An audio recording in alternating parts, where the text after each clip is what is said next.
Our forum tonight will address 8 of the visioning planning topics. Community visioning oftentimes precedes more in-depth master planning. Visioning can help gather community input into high-level goals and priorities for future collective decision-making. Involved in the process are the town manager's office, the WIN 2030 steering committee, the MAPC consultants, and participating community members like yourself. This online visioning workshop comes in 2 parts.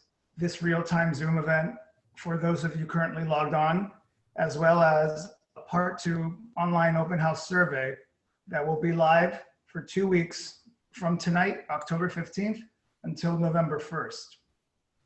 The 2-week survey is another opportunity for community participation and input at the convenience of Winthrop community members. The town is contracted with the MAPC Regional Planning Agency as the consultants to lead the process to obtain community input. I am Carlos Montañez, the project manager for the WIN 2030 visioning process. I'm joined by our MAPC consultant team. Helping with tonight's meeting are Ralph Wilmer, Mark Rassicott, and Christian Brandt. Joining us this evening is the town manager, Austin Faison, as well as our steering committee members. I will now turn it over to Austin Faison for a few opening remarks.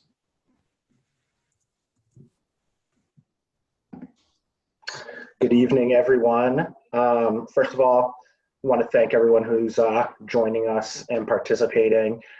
These are very important processes for the long-term future of Winthrop.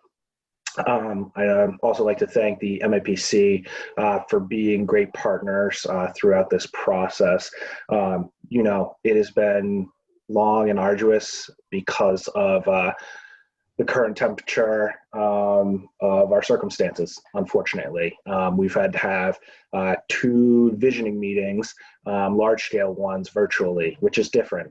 This is not how anyone intended this to start or proceed when this project was initially conceived, but we are continuing to move forward because these are, again, important processes for Winthrop to go through. I've talked about a visioning document in Winthrop since I came to Winthrop a few years ago. And what's really important about that to me is that I want the community of Winthrop to take control of the direction that it's going. And you can see in some of the things that I've worked on in my time in Winthrop, there's been projects that have been talked about in the community for a long period of time. Center Business District, for example. When that was resurfaced in the 1980s, I don't think the people who made those decisions about that project thought it would take another 25, 30 years after they did some surface work on the project for the infrastructure work underneath to be done. What we're trying to do here is set a stage and set a framework of where we would like to be in 10 years.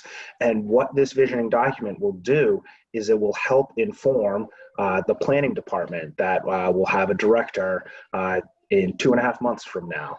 It will help inform my budget process. It will help inform the council year to year of the direction that the community has identified that they would like the town to go in. So this is a really interesting process for us to be able to determine the direction of the community, both in the budgeting and financial planning process, but also the physical space that we operate in. People talk about not having the ability to advocate for their desires in the budget process because it's somewhat of a regimented process and there's limited community involvement other than the public meetings. This is an important example of a way that the community can impact the direction that the community goes. And again, this is very high level things. These are essentially loose metrics that we're working towards over a long period of time, but it will inform those documents as well as, in terms of planning, the next direction that we would go after we finish this process is into a master planning process, a town-wide process. And why that is important is, again, we want to take the reins on the direction that we are going as a community. It is very important for Winthrop to decide what direction and what style it would like future development and future changes to the community, how they would like those to happen. Winthrop, unfortunately, it has unique identifiers in town, but it may not have its own unique identity.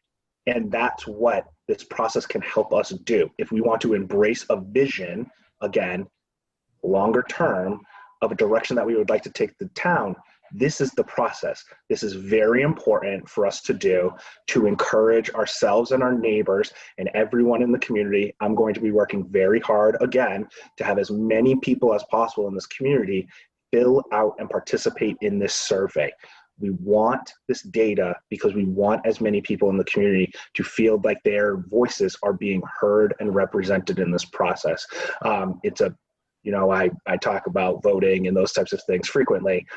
It's another relatively low stress, low cost way to participate in your own civic community, do your own civic duty and civic actions, but also, again, help control really the destiny of Winthrop.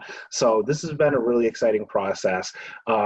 I'm happy that we're continuing to make progress on it and get closer to refining what this vision is going to be, so then it can help inform me and my staff and the council of what direction that we are going to take the community in the future, because we are going to have limited finances for the foreseeable future, and it will be very important for us to be utilizing as much information as we have at our hands and at our fingertips available, so that we can make good decisions on behalf of the community. So again, thank you to the MAPC for helping us run this. Thank you to the WIN 2030 Advisory Committee as well. They've worked hard all summer on this type of stuff along with MAPC. So thank you for everyone who's on this and participating and who watches it later, and anyone who may see a second of this and do the survey. Much appreciated. Thank you very much for your time. Thank you, Austin, for that. So now we're going to proceed with the rest of the presentation. We're going to go over some background slides before we get into the actual vision topics, and then we'll have the rest of the actual committee and community discussion on the presentation slides. In terms of background from a regional perspective, as the regional planning agency for Greater Boston, MAPC strives to help communities supplement the local capacity, brainstorm ideas, and try to find common solutions to issues that oftentimes cross municipal boundaries. Winthrop's part of MAPC's Inner Core Committee subregion. This subregion consists of 21 representatives from the metropolitan area's innermost communities. The committee meets regularly in order to address common issues, and also they attempt to pull together collective ideas. Brief town overview. This oblique aerial highlights Winthrop's business districts, open spaces, and their major roads. It's in the red is Winthrop Center's central business district. The areas in orange are the neighborhood business areas. The areas in green show the open spaces. And lastly, one can see in the light blue various community and civic facilities such as the schools, police and fire, places of worship, the health center, and the Dean Winthrop House.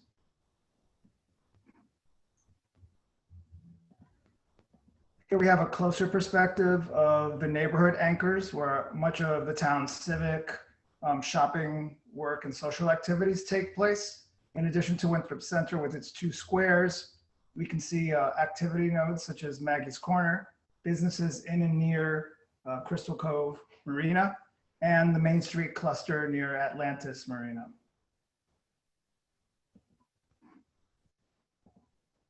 Here we see the town's 4 gateways, or points of arrival for visitors, workers, and residents.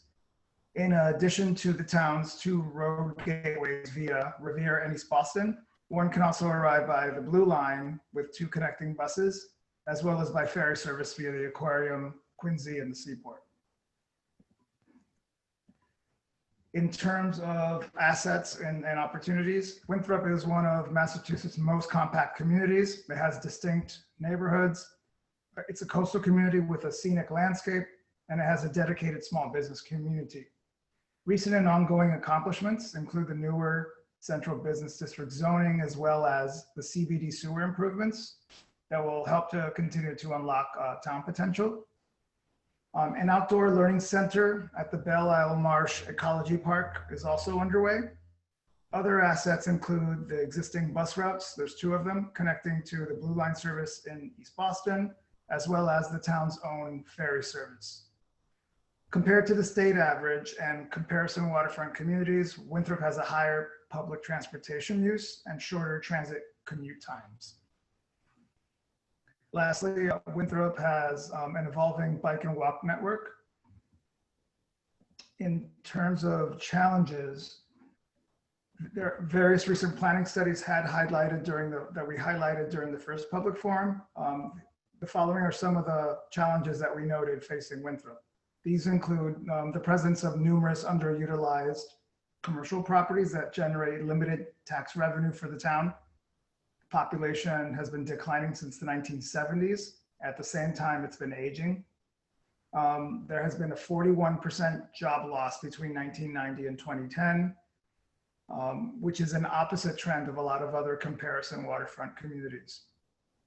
The town has a low population of daytime workers and shoppers that are needed in order to support local businesses. And there's a 68% retail leakage of resident spending outside of the town, according to a UMass Boston study. The town's limited 2 roadway connections to neighboring communities is also potentially impacting its visibility as a shopping destination option in the area, in the region. Lastly, the town faces housing affordability challenges. 44% of the households are cost burdened. Cost burdened households pay 30% or more of their monthly housing costs towards housing, which can affect their ability to meet other needs. Of these 44% cost burdened households, half of them are composed of senior households. The town is currently also short of the minimum 10% for the subsidized housing inventory, which is a measure of addressing the need and the demand for varied and affordable housing options for numerous segments of the community's population.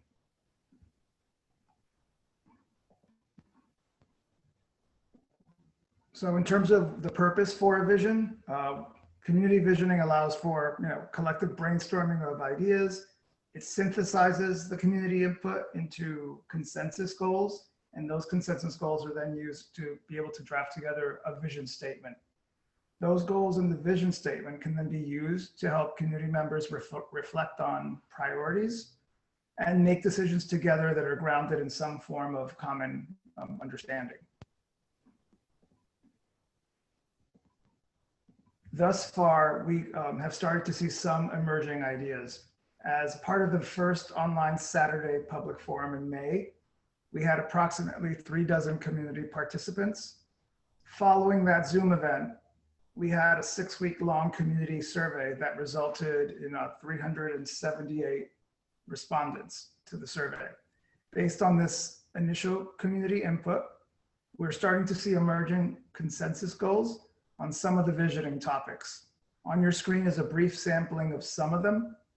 Tonight, we hope to hold an informative discussion before we ask you all to take a new 2-week-long survey starting tonight until November 1st. Please share the link with your family, friends, and neighbors so that we can get everyone else's input as well in the community. Tonight is the part 1 of the open house. The next slides will highlight the 8 visioning topics, as well as a few sample questions and possible ideas for your consideration.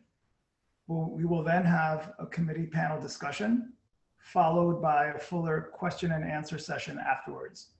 Keeping tonight's discussion in mind, you can then take the survey at your own pace. We also encourage anyone who was unable to attend tonight's Zoom meeting to also take the survey.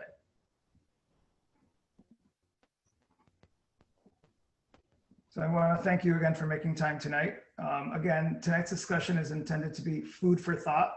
So then you can then take the 35 question survey within the next 2 weeks at your own pace. Now we're going to go over quickly over the 8 visioning topics.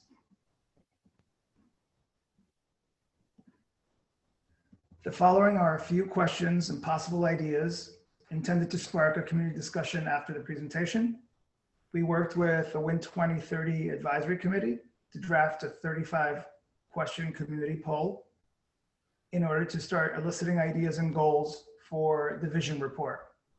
The following slides cover a sampling of these questions by topic, so then we can have the committee panel discussion and the community question and answer afterwards.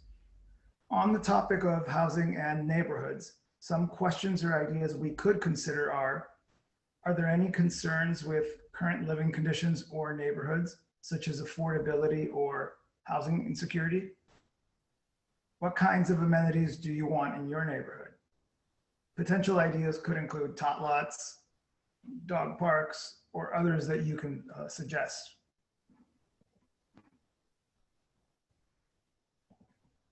On jobs and economic development, here are some ideas and potential questions to ask. What economic development ideas should the town focus on for improvements? Could a brewery be an economic magnet? Other ideas could include how to attract shoppers to town. Could leveraging properties along the waterfront for amenities and redevelopments help to grow businesses as well as attract tourists?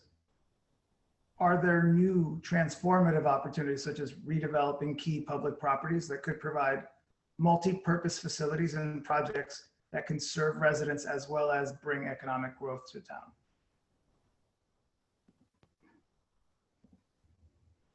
On the third topic of climate and community resilience, which strategies could the town pursue for flood risk reduction? Some ideas other communities have employed include creating living shorelines with deliberate coastal plantings in order to mitigate beach erosion, as well as the impact of storm waves. Another idea could include purposefully redesigning parks in order to accommodate occasional flooding.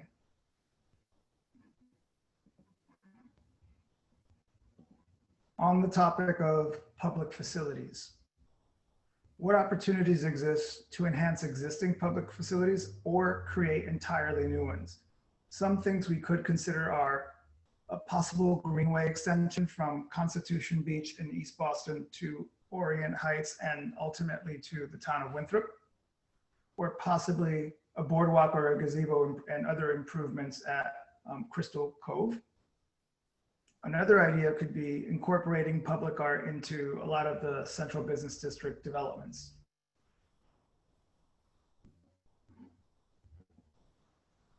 On the topic of open space and recreation, are there any quote unquote big ideas for park amenities or large festive community events that could foster a greater sense of community and bring tourism to town to help support businesses? What about landmark sculpture for the enjoyment of residents to brand the town, and that could potentially be seen from afar from Revere or East Boston in order to attract visitors? Other ideas could include something as simple as summer movie nights at local parks. On the visioning topic of operational service delivery by the town, which town services could the town, does the town need to improve? Some ideas for consideration could be curbside composting for better waste management, or improving town public relations and communications through website improvements or other mechanisms. What about big ideas for improvements to town services, such as a mobile phone app to make it a lot easier to interface and request town services, or even offering something in the order of a circulator bus that could go between businesses, the town center, and parks in order to reduce traffic as well as provide convenience and not reliance solely on vehicles.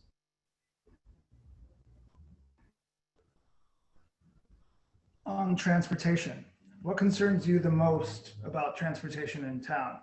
Is it unsafe walking conditions, poor transit access, or something else? What should be done in order to improve the transit or bus experience in Winthrop? Is service frequency an issue, or is it reliability? What about lower transit fares or better facilities? These are some of the things we want to keep in mind when we're having the discussion and also taking the survey. On our final visioning topic on schools and education, is there anything specific that could be improved for either K through 12 or adult learning? Is it adequate funding to maintain existing conditions or increase funding to improve them? What about extracurricular activities versus the core curriculum and other programs associated with it? Is there a specific opportunity that could have a high level beneficial community impact? Examples could include greater awareness of the remote workforce training program that exists via Wakefield Regional VOTEX facility, or increased participation in Safe Routes to School program, for example.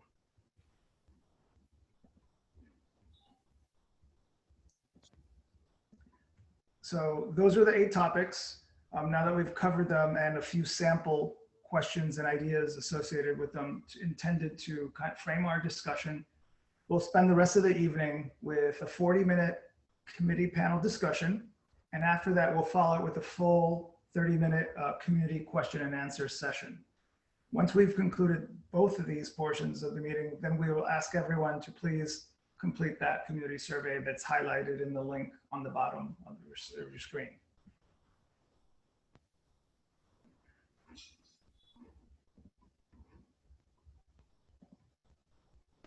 For our WIN 2030 panel discussion tonight, we have our 6 committee members present. They are Robert Carroll, Peter Christopher, Wendy Millar-Page, Jennifer Powell, Betsy Shade, and Julia Wallers. Julia, Wendy, and Jennifer will help us begin the discussion tonight by starting us off with 3 questions touching 3 of the 8 visioning topics. And just to clarify, tonight's discussion is intended to be food for thought, so then you can individually take your time providing us with your input via the survey. We hope that the panel discussion tonight will highlight some of the ideas and possibly their merits, the merits of the ideas for your consideration while we have the discussion and you take the survey. With that said, I think we're going to start. We have on the topic, I think Julia's going to get us started on the topic of transportation, followed by Jennifer on open space and Wendy on economic development. So we would like to help us get started, Julia. Sure. Sorry, I was having trouble unmuting myself there. So thanks everyone. Thanks Carlos for the overview. Thanks everyone for coming out to a Zoom on a night after many of us spend lots of hours during the day on Zoom. Can't get enough of this platform these days. But yeah, I mean, Carlos had a slide. Everyone knows I'm very passionate about transportation. In Winthrop, I think we have some unique challenges and some challenges that aren't so unique. So I guess it's the big overarching question that I don't necessarily think we have a good consensus about is really that high level question of, you know, what is the biggest transportation challenge? Like, what is the root of the challenges that we feel around mobility and access in town? And then that we all think differently about that depending on how we get around, on how we're able to get around and where we need to go. And of course, in a post-pandemic world, it's all different.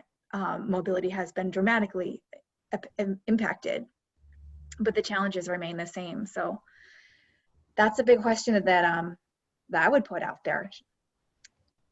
Do you want me to talk about the answers too? I can't remember, we just.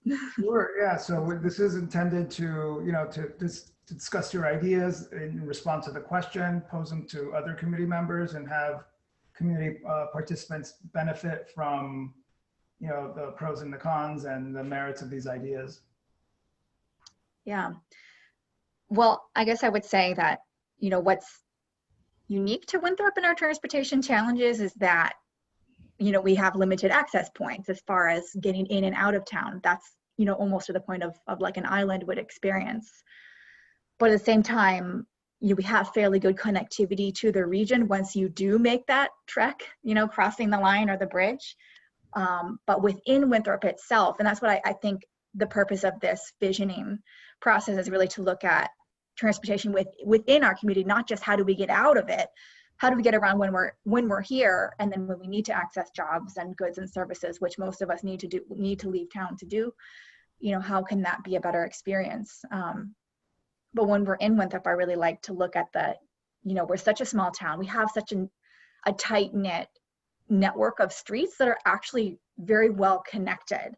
And that's something that's always stood out to me since I've, been coming to Winthrop, and since I've lived here for 4 years now, but have been coming here for almost 15 years. Just how easy it is to walk around town, but how much better that would be if there were, more things to walk to, if we had more destinations. So building in the connection between transportation and land use is something that, I want to throw out there for people to think about. We're a great town to take a walk in, but what if there were more things to walk to, and they were more, connected to one another? Certainly the issues around the MBTA and bus service, we only have so much control over, but we can do a lot to improve that, just by improving our own facilities and our own street network. And I think we've made progress, but we have a lot of work to do, for sure. Anyone else, any thoughts on the transportation landscape in terms of options? Just to piggyback on that, and Julia is the expert here, but we do have a community where a lot of people rely on public transportation, so having access to that is obviously important. Connectivity to the subway is important, and having those clear bus routes, making sure those bus routes are kind of going through the places that need them the most, and are kind of trying to kind of connect that, be that connective tissue in town, is also kind of important. There are some legacy bus routes, and I know we've kind of worked on improving as best we can, but there's some resistance, either with width of streets and or parking on streets that make it sometimes difficult to connect some of the important parts in town to one another. I think that's something that we should, as a community, look at more seriously in order to better serve everyone in town.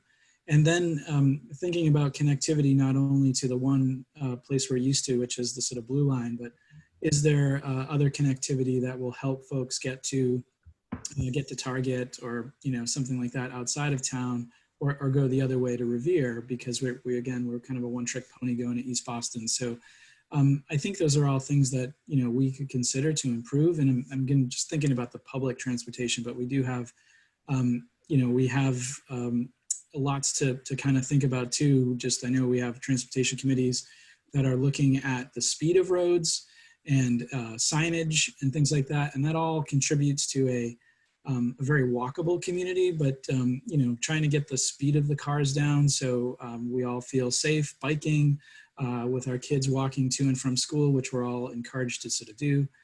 All these things are kind of interconnected, and so making a decision about bringing the speed of cars down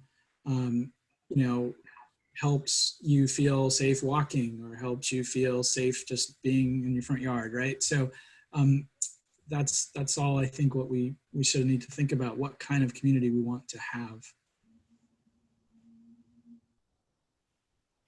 Yeah, and I see I see some things in the chat box about Lime Bike and bike share, and that was really great. We had that option, and so much of a big part of the industry and transportation right now, particularly post COVID-19, has been modal choice, giving people options, and not making that the necessity of having choices and different ways to choose to move around based on your comfort level, based on your ability, is really more important than ever. And sort of the old transit advocate beating the drum, everyone get on the bus, everyone get on transit. Is that necessarily the right thing to do? We can't have crowded buses anymore. A crowded bus is not a successful bus. We need less crowded buses, and we need more of them to make them less crowded. We need to run them more frequently. How do we run them more frequently? We got to get them out of traffic. We're lucky in Winthrop that we really don't have a ton of traffic. It feels like we do, you know, coming in and out of town sometimes, but relatively speaking, it's not that bad. But we certainly do have dangerous road conditions. And one thing I, you know, really would love for this plan to set forth is a reimagining of our streets, of how we use them, of who they, you know, are prioritized for, which ultimately I would hope would be the most vulnerable. And if we look at our streets as serving the lowest common denominator, you know, that being pedestrians, seniors, people with mobility impairments, children, if we design our streets to work for them, it works for everybody. As opposed to really the last 50 years, our streets have been designed to serve the highest, you know, motorists, people in cars and trucks. And when you do that, you naturally exclude huge segments of the population, or make them feel unsafe, or like they have no choice but to get into a car. Not everyone has that choice. We frequently talk about this as sort of the default, just that obviously everyone's going to drive. Well, not only does everyone not want to drive, but a lot of people cannot physically, or they're not old enough, or they're too old. So really building that into our approach of how we see our transportation network as one that works for the 6-year-old, the 60-year-old, and the 160-year-old, you know, the 880 cities. That's a really comprehensive egalitarian approach that we can incorporate, because we have such a great network ultimately, and our streets are small. We don't have many overpasses or freeways, you know, cutting through our community like a lot of the region does. We're so lucky that we missed that. The you know, urban renewal area really didn't hit Winthrop. We were spared. But little things to chip away at how our streets are used can gain us a really big return. And we do have a complete streets policy on the books to help us do that. So yeah, I hope we can put that into this vision document as something that drives us forward towards 2030. I agree with Julia. I think that we do need to sort of rethink how we're using our roads and passageways. You know, and I think once the bikes were great, and I think that what I saw in Brookline and Newton, I think last year with the scooters was really cool. And I've been to other cities and I've used them, and I think that we should be open to doing things like that as well. But I think more traditionally around public transportation, I really want to try to reimagine what our bus routes look like, because I don't think that they currently connect parts of town that would be most used. And I don't know exactly what the solution is to that, but I think that that we would have a higher ridership than we already have, and our ridership is above average as far as if you were to look at other MBTA bus routes. But with that said, I think it could be even better, and it could serve more people if it was connecting areas where people actually go. So at some point, I'd like to see somebody come in and look at that, because it's such an important thing. It would reduce congestion and everything else that's associated with it. I also think that for whatever reason, Winthrop has a private operator that operates it, and it's going to take a certain amount of local advocacy from the community to advocate for more buses, shorter split times, things like that, because it kills me to look at the amount of people that are on that bus every morning and literally hear that the people can't get on. And you see some other routes that are serviced by the MBTA where, that have very low ridership, and they have lower split times and everything else. And that's the problem. I think that, I just think we need to be more vocal as a community about the importance of that, which is, I think, and we have great representatives, and I think that we could do that in short, if we really put our mind to it. Peter, I think the other thing that we could do here is we look at this as a vehicle for getting us in and out of town.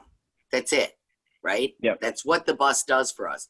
Where, I spent years living in Cambridge, and the bus was to get me from Harvard Square to Porter Square or to Central Square or wherever it was, or to downtown Boston.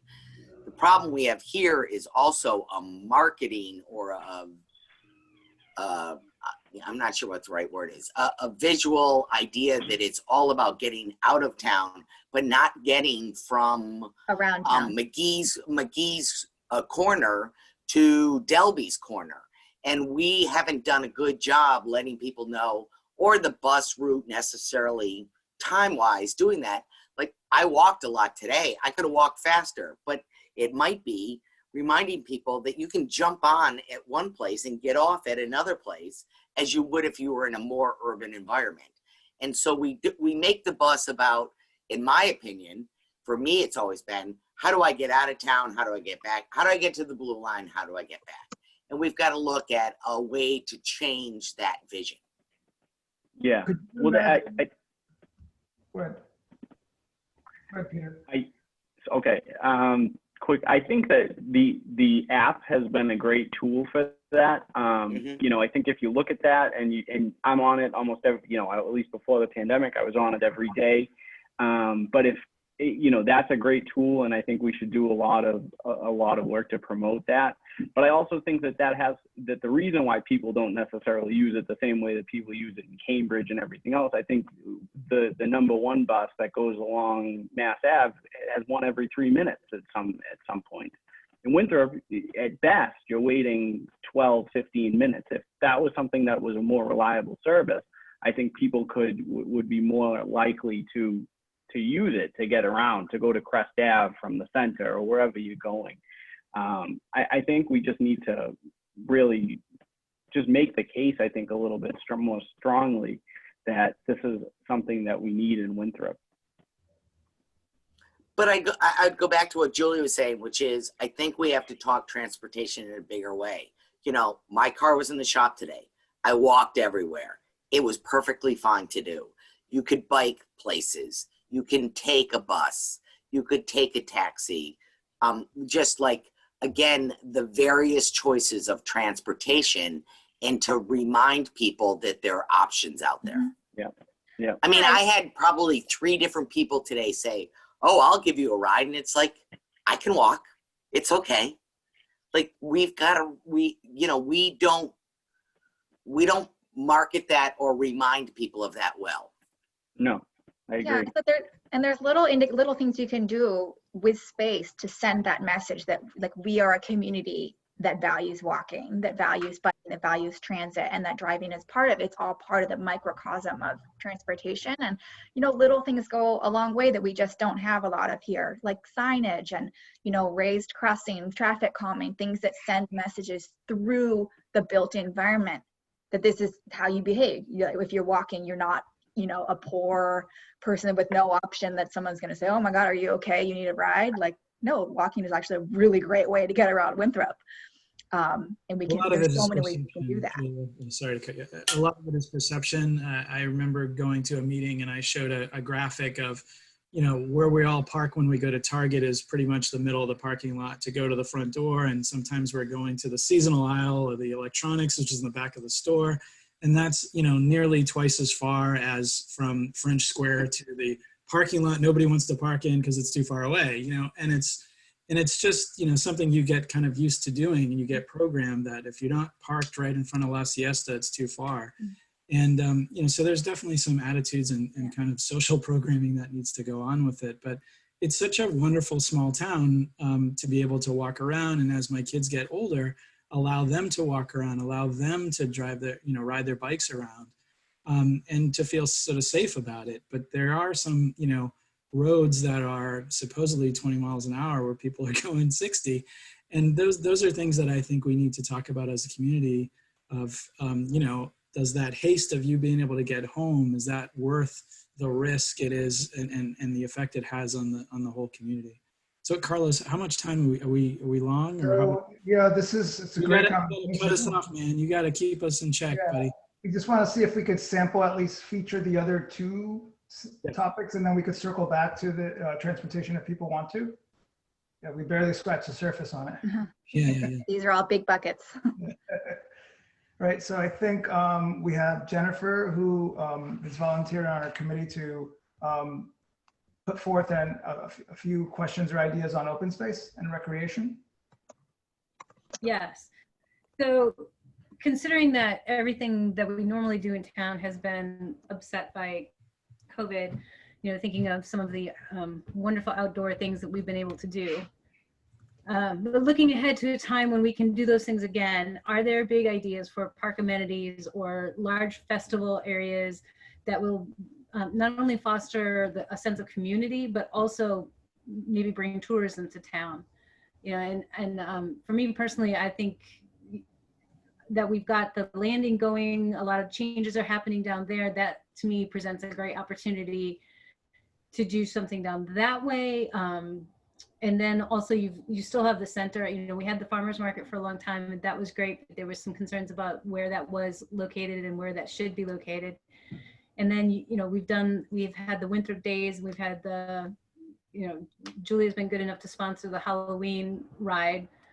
Yeah, and so what are we thinking in terms of where we want the town to go in our open space, our ability, our availability for groups to be able to do things? Or are there other ideas of what we'd like to see happen?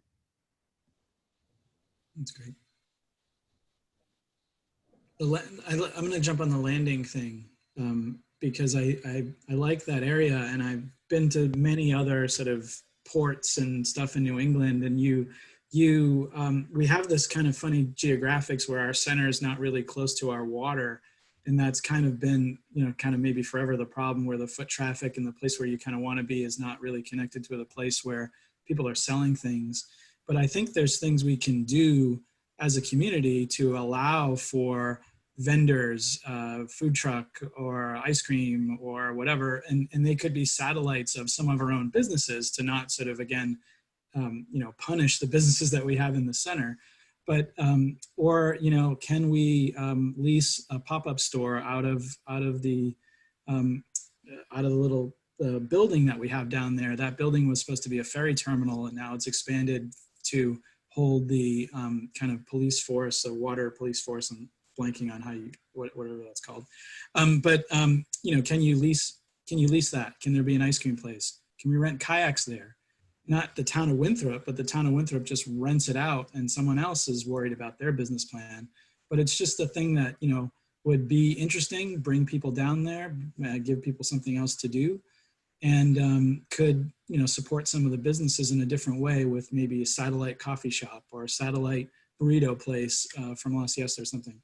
I don't know. I just think that's just such an untapped resource, that landing, that huge parking lot with the beautiful piers that we have now built, that you know, it's not really being utilized at all, Jennifer. So I think that's a great point. And to piggyback on that, Bob, the extension of the landing area and connecting Ural Beach. There's some space down at Ural Beach where we could start scheduling food trucks, you know, all throughout the summer.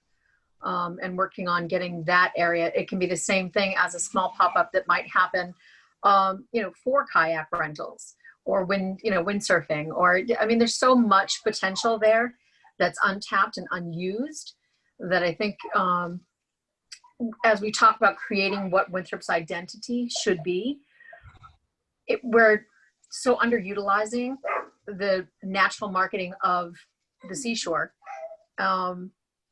I just think it's something that we need to look at very heavily when we talk about some of our open spaces and how we can look at them in terms of using them better.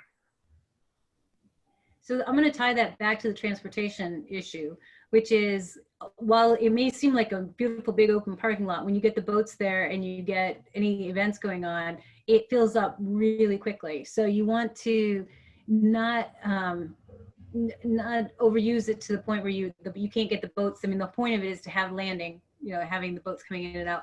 But so would there be a way to have more of a trolley kind of thing or a bus thing where people could get down there from other areas, so that you're not inundating that area with parking, which has certainly been an issue even this summer? Yeah. I mean, what are we charging for those boats, right? I mean, I've heard rumors that it's one of the cheapest places on the North Shore to, you know, poke yourself into the water there. And, you know, that is something that's an also revenue source too. So, you know, maybe it would hurt a few folks that are dropping boats into the water, but I think a lot of those folks aren't our community. They're, you know, kind of coming from other communities, parking in our community and taking off in their boat. So I think there's another way to think about the value of that piece of land too. But yeah, well, whether it's a trolley service that costs slightly more, or is it a way to leverage that 712 and 713 bus to act as one? You know, I think probably in the short term, given all the, I think there'll be a budget crunch based on all the COVID stuff. Probably in the short term, we're going to have to get kind of cute with our own stuff with the 712 and the 713 before anyone goes for you know, building a bus route. But I think it's a good point, kind of connecting the dots and identifying where the dots should be. What dots we want to connect is something that this group can do and make recommendations for this report. Do you think the internal circulation needs of getting from one part of town to the other needs to be solved with a conventional large bus such as the 712 and 713, or could it be accomplished with a smaller, like shuttle van type of service? I'm trying to understand if there's demand for running something that frequently within town. Julia, does anyone have insight? Carlos, you're not going to do it just with the bus. You've got to come up. You got to come up with another source of doing it.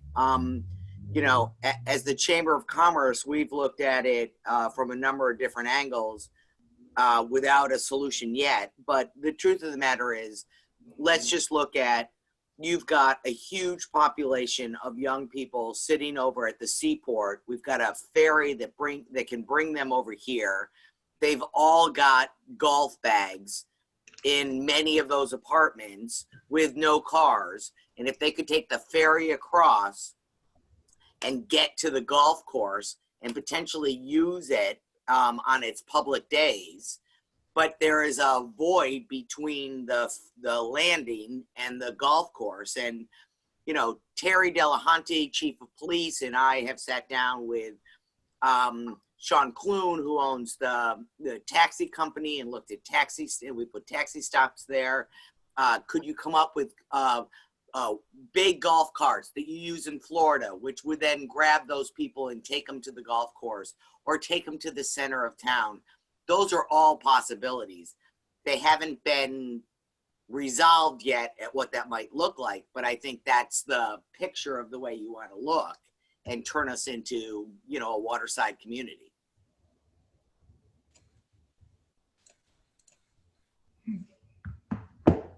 So I heard not necessarily relying on conventional buses. That's. I just don't see a 26-year-old getting, 4 of them getting with their golf bags on a bus to go from the landing to the golf course. But if there was another source of, I mean, maybe to go into the center of town, but, you know, Julia, you know transportation better than I do. Correct me if I'm wrong. Yeah, no, someone put a comment about TNCs, and I mean, there's micromobility, there's so many ways to get around. I wouldn't write off the bus. I mean, no, we pretty much historically have treated the bus like it doesn't exist in Winthrop for the last several decades. I mean, we just didn't have signs on our stops. There's not really any amenity. There's not anything saying that this is important, or that if you take this, we recognize you. You kind of feel like, you know, you're choosing the very last option if you take the bus. And you know, our committee worked really hard to rectify that. And, you know, we do have signs on them, but that just doing little things like that to bring some dignity to our existing bus service can go a long way, and are things that we can control more than, you know, increasing frequency, which involves getting more buses, which involves getting the MBTA to buy more buses, which is definitely not happening anytime soon. It's more of a complex problem, but, you know, partnerships with Uber and Lyft can offer a lot of promise. You know, additional micromobility connections. There's so many ways to build out a network that just has choice, options. And I think that's our best way, you know, to really build out our network and branch out to the region. And the ferry is a big piece of that too. So part of what I'm also hearing you saying, and Carlos, maybe we need to add this to all of this, is we need to, in this community, make the bus softer, sweeter, nicer to ride. I think if you're, again, doing the Mass Ave one, you don't care. I mean, you just get on the bus. Here, it's sort of like, should I get on the bus? I don't know. Maybe it's a little bit of a marketing plan for the bus. Yeah, that's sometimes communities like the appeal of a shuttle or historic trolley or something in that manner that's provides a similar type of service, but branded, it feels differently. If you can afford it. Given the very experience, I'd be cautious about introducing without being sure that it can support itself. And Betsy, let me just jump to downtown, specifically the areas that we have. What would you want to see for community gathering space? And that may be, once the center project is done, that may already be taken care of, but is there something specific that you would want to see available? For a community gathering space, in regards to how it affects businesses? Or what do you need to have? What do we need to have that we don't have currently? Is it, I don't know, bathrooms, porta potties? No. Is it just closing streets? Is it, do we have what we need to have the kind of community festival sort of things that we'd like to do once we can again? You know, I mean, I think what the plan for French Square looks good. I think green space is important. I'm also speaking more for myself than probably for the chamber at this point, but I think in the long run for the chamber, it's like, it's hard for people to understand that. I mean, Julie and I've had this conversation for years, and probably Wendy and I also, it's like green space and walkable space really does work for people. So I think that's really important. I mean, I'm just watching, you know, I've been in the COVID line a couple of times over the last couple of weeks, and I just look at what's going on I've never seen Ingleside Park used to the degree that it's being used by kids these days. It's crazy busy. And maybe I wasn't out of my office enough to know, but I just think it's more than what it used to be. So I think it's validating that green space is really important for people. And just,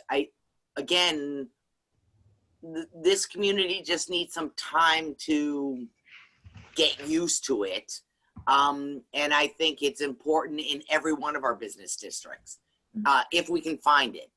You know, we talk about the center a lot, you know, Crest Ave, Highland Ave, that little park right there, that's a huge piece of property. Also, there's some great businesses there. We've got to consider that. Metcalf Square, we've got to consider. Excuse me. So I think there's a number of places. Yeah, it's where we not can just really green utilize spaces, but public spaces. You know, Yes. utilizing our public spaces. They can be green, they can be asphalt if you activate them. You know, our streets are public spaces, not going down the transportation rabbit hole again, Kurt, but just recognizing that streets are a big part of usable public space, and we can use them for so many things. And to connect. Yeah, I think I said green, and you're right. Julia, Yeah. You're absolutely right. It's bigger than green. But green is great. We need green too. To me, one of the, you know, if there is a silver lining with all the COVID stuff that's been going on, I've been so pleased to see restaurants figuring out how to have outside dining. And I know that, you know, that was a lot of hard work that was, you know, put together between, you know, the licensing boards and the town and, you know, making that all happen. And I hope that's something where I want most of all the COVID crap to go away. That's one thing I hope sticks around, you know, just to see how places like De Parma, for example, have activated that corner. I know that that's a deal that's being made with the hardware store. And I mean, hopefully that deal can stay a little bit longer. My God, it's such I've eaten there several times and it just feels so much nicer. And I'm hoping if you know, God willing, that these businesses survive, because I want all these restaurants to survive, is that on the backside of this, they may say, you know what, now I'm back to life. Maybe I should invest in that outside space. You know, that's been a really positive thing I've seen happen in more than you used to just have one or two places that had outside dining, and now there's more. So I'd like to kind of figure out how to do that and be more creative. And, you know, I think Wendy was talking about that space next to the beach, like Ural Beach. You know, it just takes a couple licensing boards in the town to decide, yeah, we want to have X happen there. And there may be some money invested in terms of making sure there's, you know, a couple plugs so they could plug in some lights or plug in, you know, the cash register or whatever they need to do. But we could transform parts of, you know, not huge swaths, but parts of our town to be more active. And it wouldn't even have to be all the time. Could just be for special events or for a month or whatever. And I think there's kind of low cost, low impact ways to activate the town.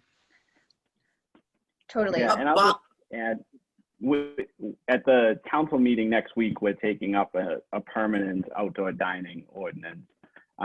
So it's something that we are working on. So if you think that was a good thing, I would hope we could all come together on that, because I think it also was a big success. Yeah, I mean, I just need to say that between us at the chamber and the licensing board, Mark and the whole committee, we worked really hard. And Peter, you were part of this in May. Like, we knew that in June it was going to become an issue, and we worked really hard from the very beginning at making sure that we could be ready when the governor said, you know, you can open up outside space, to execute it, and went around to every single business and taught them. And some of them took longer. You know, De Palma took longer. Antique Table took longer. We begged them. It's okay. They needed to do what they did. But licensing had meeting after meeting after meeting to make sure that those guys could all have outside space. You know, again, between them and now the council or rules and ordinance next week, we're going to keep that going for a while. You know, our goal is that nobody closes because of COVID. And so far, knock on wood, we're all closed, but everybody still needs support. We got to figure out how to do that. Yeah, there's been a huge period of awakening, urban awakening that's really happened around the nation, around the world, and here in Winthrop since COVID, because we are home more. You know, what was our daytime population before this? The amount of our population was actually in town during the day, very small percentage of the people that actually live here. Everyone was gone. So many people gone during the day. Most of those people are here now in town and are looking at, well, what's here? You know, what are our restaurants? What are our stores? And think that the potential there for, you know, infusion of economic support is huge if we continue to be creative about activating our spaces and thinking creatively about everything from parks to the street, to the curb, to the parking lot, to that little alley, like every little space that we can use to make it a space for people. That's what drives an economy. That's what makes a strong community, a place where people want to be. But there's some compromises to doing that involve changing the way it's always been in recent history. But if we have vision and confidence, you know, willingness to move forward, we've already seen, you know, by force because of COVID, like, oh, that parking lot, I guess we could do outdoor dining and the sky didn't fall. So maybe we can build that confidence to keep taking risks, if you will. And that is a perfect segue into our next section. Oh, exactly. Well done, Julia. Take it away. I planned that. So when we look at some examples of potential ideas for looking at how the town can focus on improving economic development, what can those things look like? i.e. year-round outdoor dining. Things like, how do we attract a brewery? How do we get some of the shoppers from other cities and towns that are nearby to actually realize that 145 will take them somewhere other than to get lost, you know? what are some of the things in terms of like our marine related type of industries that we could look for to bring into town? So what are some of those ideas where we could really use that visioning process to improve the economic development? I think, Wendy, one of the things that we're going to need to think about, and sorry to bring this in on transportation again, but is how you get in and out of town, particularly with all of the development that's going on around us. I know just the other weekend trying to get out on a Saturday, it was a half an hour from here to the T-stop. So, and that's going to be, that's only going to get worse, I think, with Suffolk Downs being built up. But Suffolk Downs is being built up and those people are going to go somewhere. And if it would be an opportunity to do some development here, to draw them here, it's just we need to think about how that's going to happen and where are the choke points and is there anything we can do about that? HYM is always willing to listen. Yeah, I mean, as a member of the planning board for several years, I've heard about, oh, we don't want to get more dense or we don't want more housing here because it's going to give more traffic. But the reality is we're affected more from the outside in than the inside out. And, that traffic when you're trying to get past Dunkin' Donuts going to Eastie is backed up because of Eastie, and Eastie's got there's no brakes on Eastie. They're going for it. And now we're going to have that in the other direction. So, this boat that had been barely, kind of floating in the black for the last few years because of subsidies, I think more people are going to turn to that. But I also wonder if more folks are just going to be home. My boss doesn't know it yet, but I'm not actually ever going to go back to work now. Because I really like being able to be home and be flexible, and I can go to my job sites if I need to, but for the most part, I can kind of be here. And that's allowed me to go take a walk, to go get a coffee and go grab lunch and do things that I never did on Monday through Friday in this community. And I don't think I'm the only person that feels that way, at least in some part. It's, no one's going to go back to normal, 9 to 5 in Boston. I mean, some people will have to, but I think if everybody had their choice, being home for a day or two a week may be the new normal for a little while. And that's only going to help us too. So I do think doing things here that is special. I don't think we're going to compete with Target on price or quantity. But doing things that are unique, and whether it's waterfront related or just, some funky place where it's the only place you can get that type of beer or the only place you can get that kind of sweatshirt or whatever is the thing, or the best barbecue in Eastern Massachusetts, whatever. Those kind of unique opportunities is what's going to drive people to come here, and showcasing them, finding them out. And if they don't exist, trying to kind of make them exist. Encourage them to exist. So Bob, I think an important thing in that regard is, a couple things. One is from a chamber standpoint. So from a business standpoint, chamber aside, but the restaurants that we are a part of, which is almost all in town, and there's a lot of them, is they can't survive without outside people. Winthrop doesn't go out to eat enough. We all know that. That's what makes them, survive. So they're already bringing this population into Winthrop that we forget even is happening. And I think that's important to recognize. Thank God for all of them being able to do that sort of stuff. It's not happening as much right now, but it is important that it is out there and happening. And we need to help them. Part of my job, I feel like, is helping them get that message out to Cambridge, Boston, Lynn, wherever, and like it's okay to come to Winthrop and have something to eat, inside or outside. So I think there's that part of it.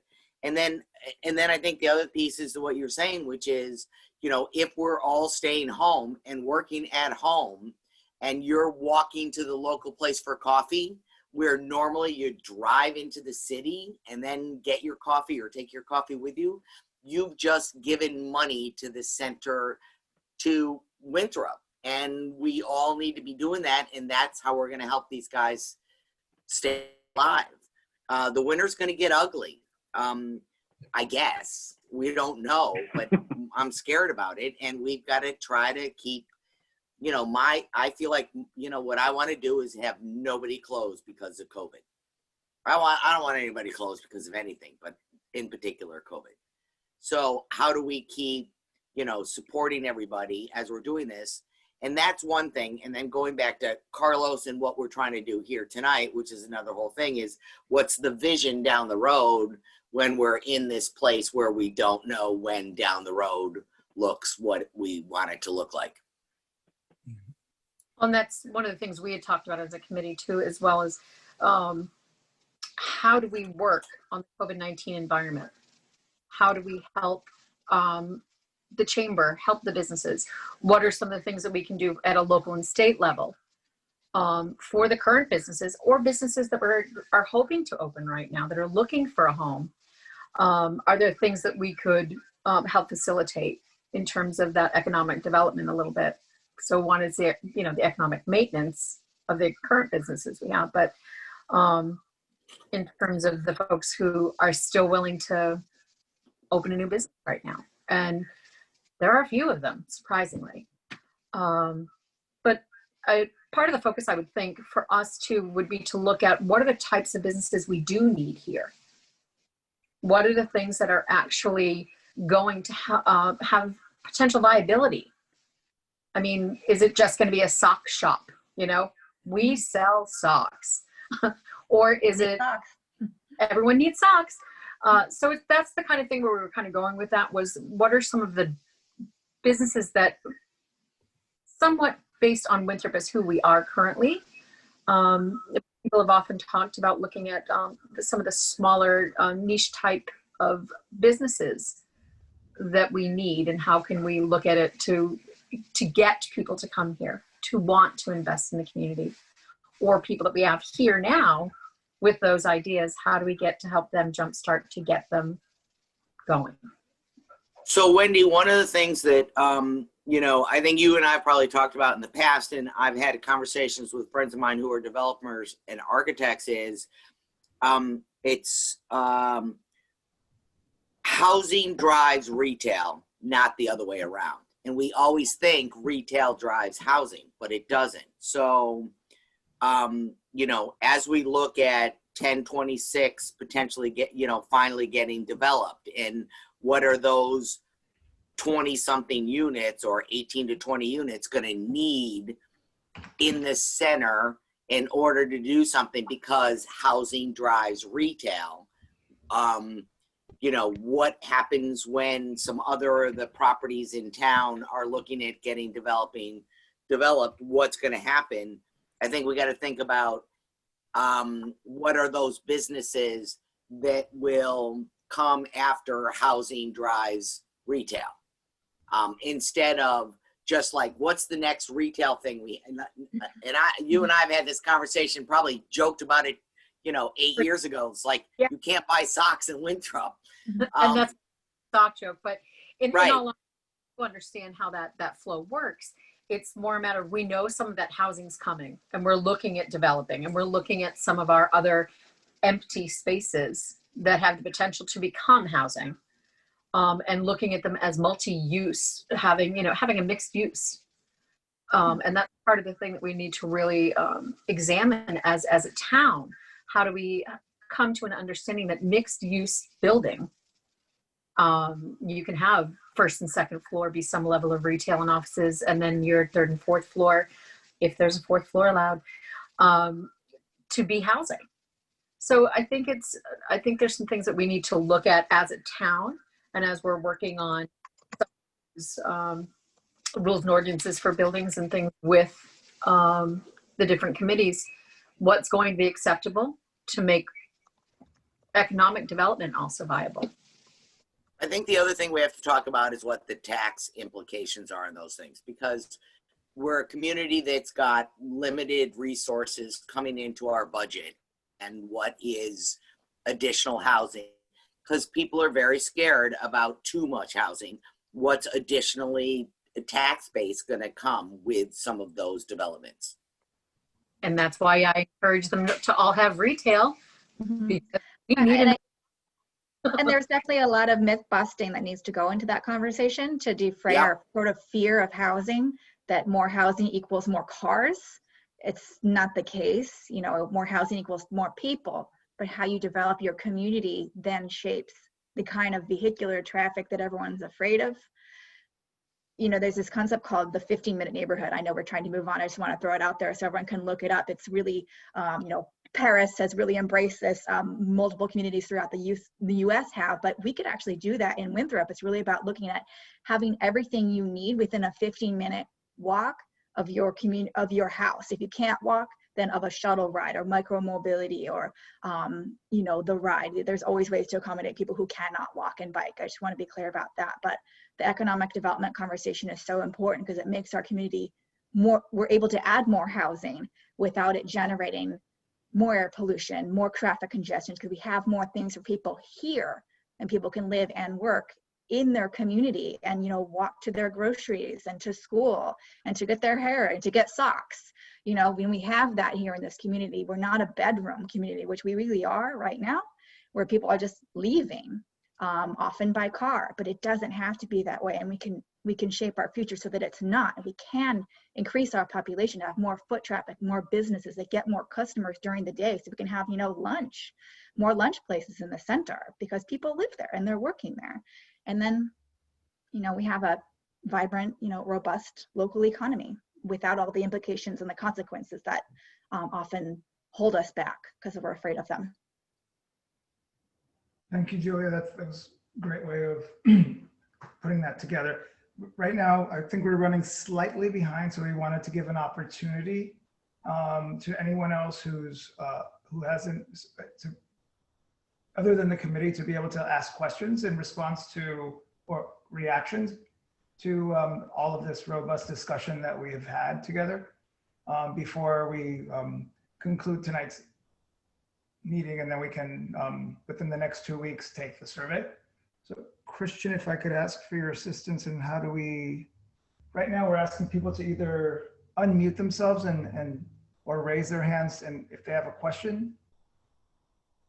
Yes, so in order, it looks like Nellie is the first person to succeed at raising her hand, but in case you don't know how to do this, the diagram that Carlos has included on the presentation illustrates what it should look like to you. But to get to the raised hand, if you're on your computer, you just need to right click on your name in the participant list and then choose the option raise hand, or you should be able to see at the bottom of the participant list a series of options that include yes, no, go slower, go faster. All the way to the left of those options should be a hand raise. If you're calling in on the phone, you can raise your hand, I believe by dialing *9. And I'm just going to double check that and I'll make sure that that's correct. But for now, I'm going to unmute Nellie so that you can ask your question. So you should be ready to go, Nellie. Thank you. Hi, thank you so much. Thank you guys so much for putting together this great meeting. It's really interesting to hear everyone talk. I wanted to say that something we didn't really touch on during the public land discussion is that I think the biggest challenge that's facing our community is global warming. We're not going to be able to have economic development or housing or anything if we're underwater. So I just, I wanted to maybe hear some members of the committee talk a little bit more about that. I also wanted to say that when I look at the map of our town, the biggest piece of undeveloped land that I see is the golf course. And I wonder if there's a way to make that more ecologically sustainable. I also really love the idea that was floated in the presentation about the Crystal Cove landing being sort of replanted. Thank you guys so much. I'm really excited. Winthrop 2030. Woo! Yay! Love the enthusiasm. Thank you for that.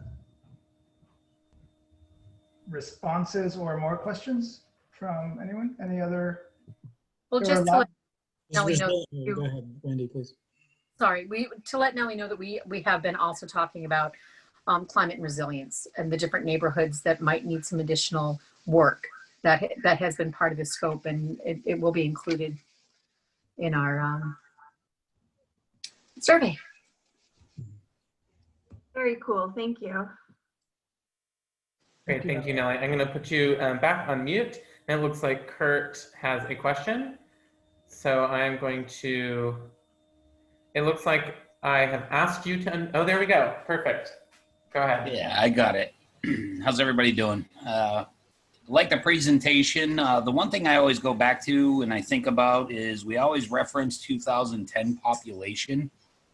And I always go back and I look up our actual estimated population for the most current time, and we're over 18,500 people in this town right now. Sometimes I think that gets left out, that our population has grown since 2010. And that I think some of the concerns, just speaking from people, going down the center and talking to them about, how many more people do we want to fill this town with? Do we want to be where it's just 1,000 more units here in town with multiple people? Or I think we need to look at a view, if we're looking into the future, how dense do we want to be? I do think that, yes, we definitely need the multi-use buildings, not just have apartment buildings in our town. We need that mixed multi-use areas that will help generate foot traffic too. I think that's important. Me personally, I'm a huge car person. I'll never probably change my mind on that. Probably have 6 in this household soon. But I do think yeah, Wendy's shaking her head. I think the foot traffic that I've seen lately, kind of down the center and down in the parks, being with COVID, more people being out, it seems like, regular at this time of year. I know it's hard to change the mindset of people, and generally it takes at least 5 years to change how people think and accept the change. I know in my work, I do that all the time, where we have to put something into place, and to get people really following it and understanding it, it generally takes a minimum of 5 years just for that. So, I don't know, just a couple of things I wanted to throw in there, mainly about the population, because I do feel that's really sometimes. So I just looked those numbers up. So 2010 was about 17,500. And I think it's just estimated 2020 census is 18,900. So about a plus 1,400 if you believe Google, which is never wrong. Well, we'll incorporate into the document, the 2010 is the actual count, and then the estimates are done. We usually rely on the 5-year aggregated estimates instead of the single year because of the margins of error. But we'll acknowledge both, and also they are estimates, so we'll find out with the 2020 count how it compares to all of the recent estimates as well. I want to respond quickly to the concern about packing in people, or how many more people do we want, or do we want to allow, like, first of all, these are really dangerous conversations that quickly broach on social exclusion, but is the fear bodies of people in our town? Because I'm pretty sure over the last, couple hundred years of this town, we've had a lot more people living here than we do now. Is it the people, or is it the cars? We think we have more people, we're going to be like congested, and we don't have enough room for every single person to have a car. But we have a lot of housing stock that can fit a lot more people than there are right now. And a lot of those houses are single family homes with dwindling household sizes in them that used to have more people. Now they're empty nesters, or even just one person that can't find a place to downsize. We don't have a lot of multifamily. We don't have a lot of apartments in this town. We really don't. And we are also facing a regional and statewide housing crisis. In the more metro communities like ours that are actually quite close to job centers, The more we refuse opportunities to develop and provide more housing, the more we drive that demand further out to cheaper land where there's not restrictions on development. And then we shoot ourselves in the foot because then those people are having to commute from farther, congesting the roads that we all rely on. So I just want to sort of put that out there to have a regional mindset when we think of how we grow, because we are not an island. We are very We are an island. We feel like an island, but we rely on the Sorry, I didn't mean to yell that. Yeah, I thought I was muted. Basically are, but we can't We're exist as an peninsula. island. Like we can't exist without leaving this town. So what we do has implications on the region, which then has implications on us. So that's just something to consider when we talk about like packing it in. We can determine what that looks like, how we build. We're going to build tons of parking, then yeah, we're going to get tons of cars. Are we going to build units that people can walk to things, can access good transit? Then we're going to get more people, more foot traffic, more business, and not more cars. Just to consider that.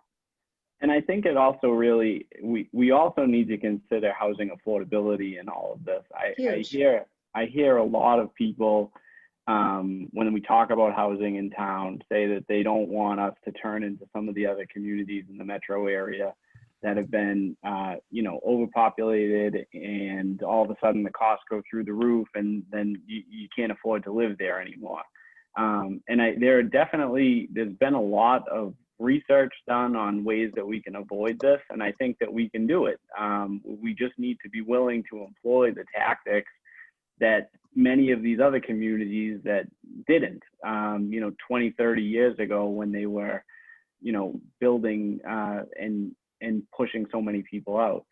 So I think we need to be cognizant of that as well as we're doing this, but I don't think that means that we can't increase density and do it at the same time. They're not mutually exclusive. Peter, I think the other thing that we have to do is recognize that there's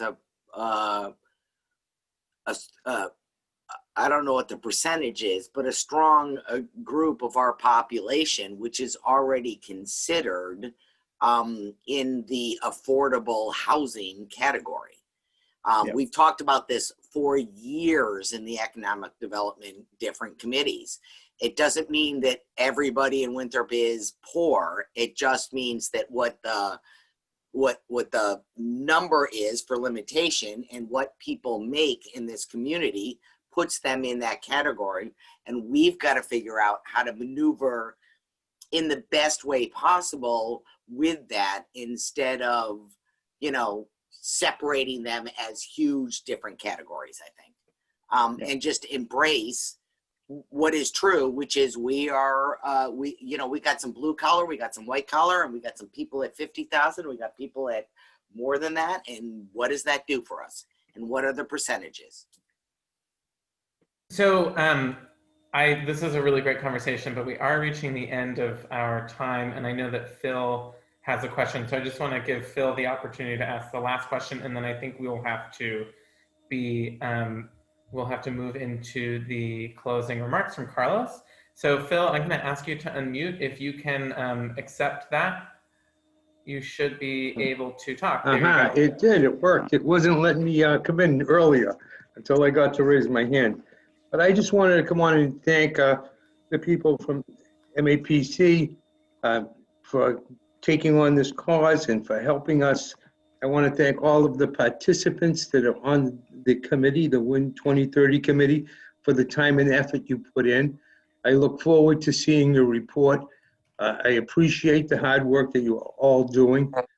Don't forget, we have another situation beside the center. We have Crest Avenue, we have Shirley Street, we have a lot of opportunity areas that should be looked at. Quite a bit of our town has been put into an opportunity zone. I'd like to see something done with that opportunity zone and the town grow. As far as people thinking that there are too many people in Winthrop, as Julie will always tell us, it's not too many people, it's too many cars. So Julie, keep up the good work with your transportation thoughts and ideas, even though you're not on that committee anymore. You're on the planning board, and that's just as important, not more. But thank you all for participating. It's just unfortunate. I saw it at the most, we've only had 36 people on And this being the final public meeting, I was hoping that we'd have at least 100 or more. But thank you. Thank you very much. Any other questions from anyone who hasn't had a chance yet?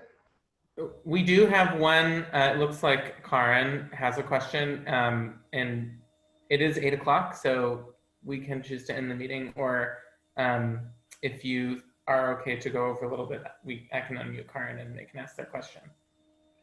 We can do that. Okay, great. So I'm going to ask you to unmute Karen, and then we can go from there. Oh, I need to do that? Okay. Oh. Perfect. Am I unmuted? Yes, you are. Thank you. Hi, my name is Karen Chavez. I'm sorry I didn't see your first meeting, but I did watch this one. I guess my concerns are the transportation issues in the town. I've listened to everybody talk about this, and the only one that's really addressed the elderly is Michael DeLuiso. I myself, I have a handicap placard, and the reason for that is because I need it. I am not going to park on Walden Street and walk into the center. I have a placard for the reason that I want to be able to park in the center. I am not going to use Uber. I'm not going to use the ride. I have a car, and that's why I have a car that is insured within the town. You know, just listen to everything that you guys have been saying, and there are too many cars in this town, and maybe bringing in more people is going to just bring more cars. I think Everett had a great thing when they said that you want to build new condos, you want to build new apartments, that's fine. But you're not going to get any parking permits. Your cars are not going to be allowed. They built You with can't zero park on our parking. streets. I'm sorry, Julia, but let me finish, please. Sorry. You know, I just think that you're not thinking about this. You're not thinking about, I'm not going to ride a bike, Julia. Maybe you are, but I'm not. And I think that you need to think about these things. You want to build, that's fine. But don't give these people permission to park in the town. Do not give them parking stickers. And that is a big, big thing. As far as business is concerned, you can't even, fill the stores that you have now that are empty. What are you going to do with that? Are you just going to let that keep going on and on and on? The center is a disaster. And it's going to be a disaster for the next couple of years until everything is done. Until the town looks at what they really want.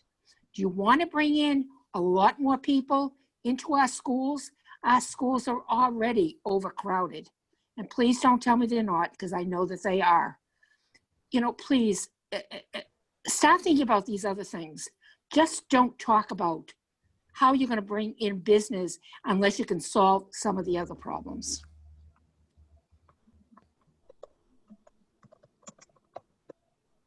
Thanks, Karen.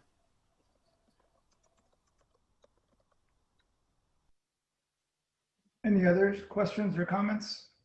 Carlos, it's Betsy from the chamber. Can I just I guess what I want, because you're recording this, I just want one last thing to sort of say, and that is, I know the center, and we have many business districts, and this is not anything against any of the other business districts, but the center seems to be the focus about parking. It seems to be the focus about the construction. It's the focus about open or empty spaces. I really want people to understand that when this infrastructure project started, I decided that it was important for us to get in touch with every business in the center. So everywhere from sort of Fremont Street down to Somerset Ave, up Bartlett, up Woodside, up Jefferson. So that whole area, which you guys are now intimate with, I got an email for every single business that I could, and there might be 2 that I didn't. But out of that, I got 84 businesses.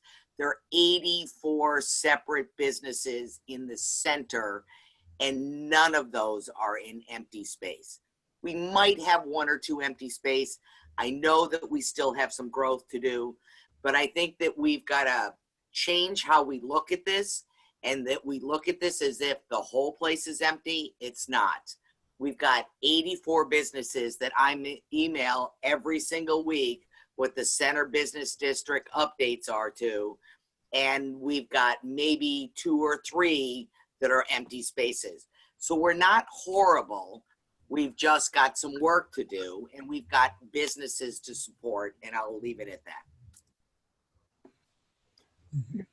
Thank you very much for that. I want to thank everyone for a really good discussion.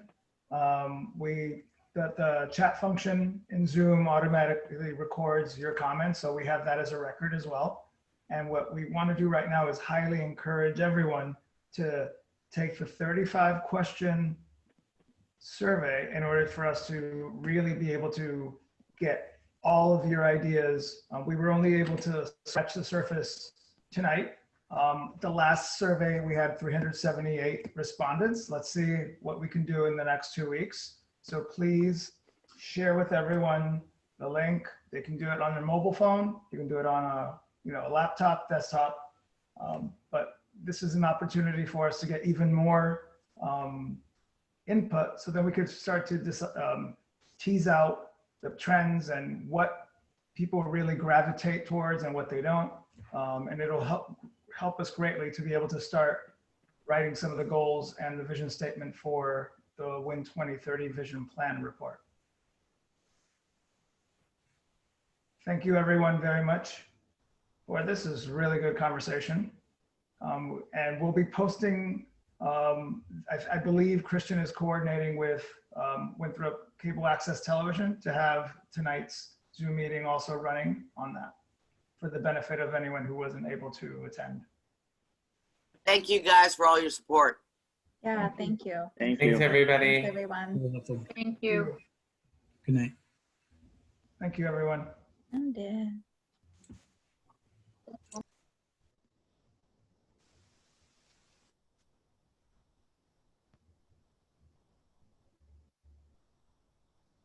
Carlos, Yes.